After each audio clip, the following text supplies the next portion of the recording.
Dan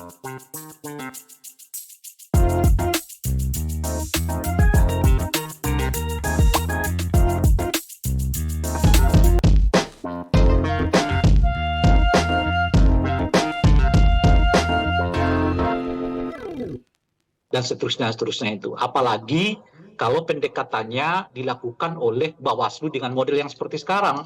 Saya nggak yakin tuh, karena ini bukan kasus pertama ya, ini beberapa kali.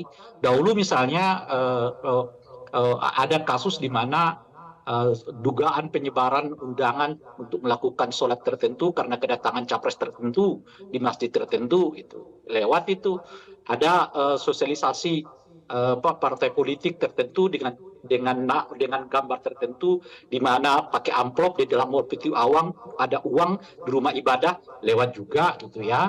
Kemarin muncul juga soal kepala-kepala daerah yang mengkampanyekan memilih seseorang lewat juga.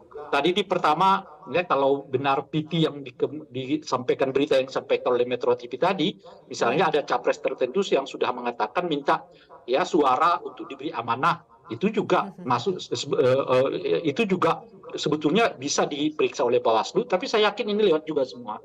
Karena Bawaslu kita yang sekarang ini model pendekatannya ya sangat tekstualis, minimalis, dan istilah saya itu mereka tidak mencari pasal yang mungkin menjerat seseorang itu bisa ditindaklanjuti kasusnya, tapi mereka lebih senang mencari pasal yang memungkinkan mereka tidak menindaklanjuti kasus itu. Itu yang menurut saya sekarang tengah terjadi di lingkaran Bawaslu.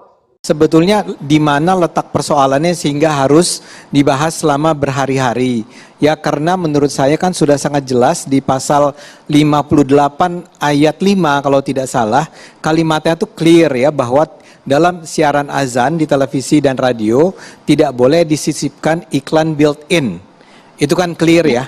Tapi jangan dilupakan juga kan, bahwa gitu. Pak Mas Ganjar ini kan masih orang biasa loh, belum ya.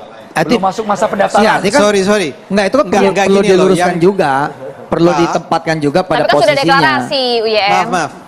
Saya mau deklarasi. Saya mau katakan enggak, dan satu hal, kalau di aturannya KPI nggak penting dia capres atau siapapun, semua bentuk iklan built-in ya itu tidak boleh ada di dalam azan.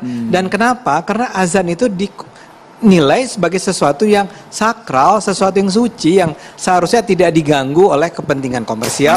Ini menjadi pelajaran. Karena itu kelompoknya Mas Ganjar jangan mudah untuk mengecap orang lain politik.